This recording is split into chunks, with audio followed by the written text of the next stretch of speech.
Hi everybody, Lisa here from Cool Kids Hub. So today I wanted to talk about toddler separation anxiety and more specifically anxiety at bedtime. So bedtime is supposed to be that time where you are enjoying time with your little one, cuddles, reading books together, and you might have had this great sleeper that went to bed no problems. And it seems like all of a sudden out of nowhere your little ones become really anxious about going to bed and bedtime starts to become this really stressful time. Now, why does separation anxiety even happen? Well, first of all, when your newborn is born, they can't really distinguish between people, which is why your baby is quite happy to get passed around from person to person, carer to carer. But as they get older, normally around the 6 to 10 month mark, they're starting to distinguish you from everybody else and they start to develop more of an attachment to you. Now, this is perfectly normal because, in actual fact, this is what keeps them safe. If you think about it, if they were happy to just keep going to everybody, they're more likely to crawl or walk away from you. But because they're starting to develop this attachment to you and more of a fear of people they don't know, strangers, it actually what helps to keep them safe. So it is a perfectly strong and healthy development that your little one goes through. Now, separation anxiety for toddlers kind of comes and goes throughout the toddler years. However, there are some children that do experience full-blown separation anxiety for most of their toddler years. Now, what causes it? Most times parents will see what starts to spark it is when all of a sudden there's something different. So maybe they're transitioning to daycare, going to a new carer, maybe a new babysitter, something all of a sudden that your little one is not used to can spark this separation anxiety. So separation anxiety at bedtime. Well, this normally occurs around 2 years old. And this is because at this age, your child all of a sudden starts to realize there's all these things that can cause them distress. Mommy's going to be gone for a long period of time. The room is going to be dark. They might experience bad dreams. There could be scary things under their bed. So they start to have all of these feelings that are going to cause them distress, and that's when they start to get really anxious. Now, the important thing is to acknowledge their fears, understand they're not being difficult. Whilst those things are not real, there's not going to be monsters under their bed. As an example, for them, their fear is real.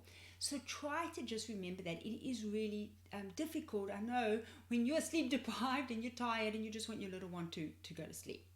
But they're not being difficult. For them, that fear is really real. So what are some of the tips for dealing with separation anxiety? So tip number one is, like I said, acknowledge their feelings.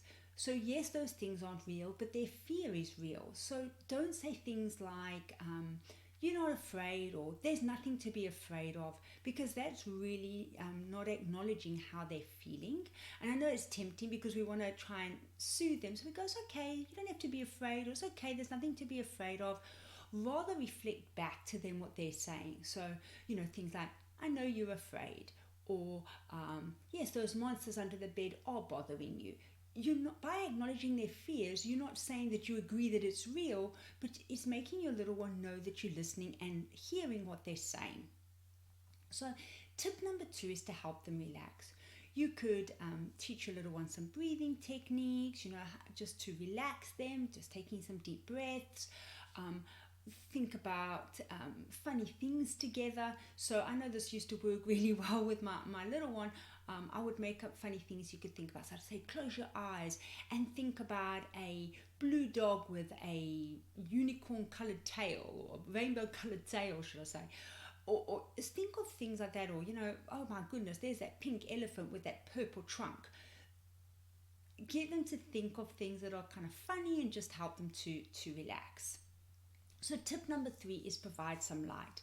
Now again, your child might have been sleeping in the dark, no problems, and all of a sudden the dark itself is causing them anxiousness. So you could get a little night light that you could put in their room, or maybe leave their doors ajar and leave your passage light on. Just provide a little bit of light that will give them some comfort. So tip number four is always say goodnight. Now, I know it can be tempting to think, I'm just going to sneak out when they're just drifting off to sleep. But this is just going to reinforce their anxiousness, because they're going to then try and fight sleep, because they're going to think, oh, if I go to sleep, you're going to leave. Rather, just make sure you say goodnight, reassure them that you're just going to be, down the passage or downstairs or whatever the case is, and that you'll check on them, but don't try and sneak out as they're drifting off. Say goodnight, kiss them goodnight, and leave. Don't drag that process out. So the next tip is to make sure that you've got a bedtime routine. So if you don't have one in place just yet, now's a great time to get one in place, and you can get your little one involved. What pajamas would they like to wear tonight? What book are you going to read together? What songs are you going to sing together? By getting them involved, it feels for them like they've got a sense of control over certain things, which starts to take some of that anxiousness away. So have your bedtime routine, your bath, and your getting changed into your pajamas and reading your books together or singing a story together. And like I said, get your little one involved, because then they'll start to get a little bit of a sense of control back. The next tip is to be patient. Like I said, I know it's really tough when you're tired and you've just got your little one into bed and all of a sudden they're calling for you, or they're stressing because they don't want to go to sleep. Just try to be patient, as tough as that can be sometimes, and just reassure them that yes, you are just next door, or you will come and check up on them. But try not to show that frustration and irritation, because your little one will pick up on that. The other thing is to offer comfort. The next tip is offer comfort when they need it. So if they call for you, go to them and comfort them, but don't make that a fun time. So it's not a time to get up and reading books and playing things together. It's just a time to go in, to comfort them, to let them know that you are there. And once you've comforted them and they've relaxed again, then it's time to leave. You could also, another tip is to play music together. So choose a playlist. Again, you don't want a playlist that's full of songs that's going to get them all excited. You want nice, relaxing songs. But you can get them involved in picking that playlist. Let's pick some songs together. Put that playlist on when they're in bed. It will relax them. And you might find that they'll actually drift off to sleep before the playlist is even finished. It's a great way to just get them relaxed.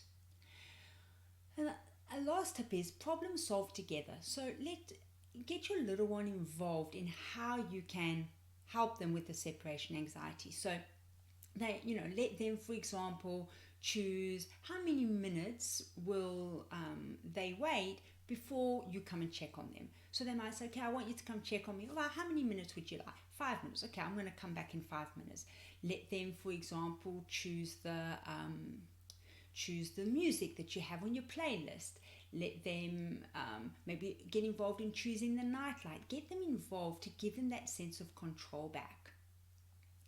Another tip is you could give them a lovey or a little blanket or something that makes them feel comfort.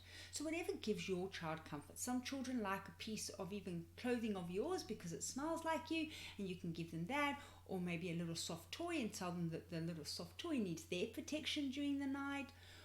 Or let them choose, something that they feel comfortable with. Maybe it might be an old sleep sack or blanket or whatever that will give them some extra comfort. So those are some of the tips for dealing with separation anxiety.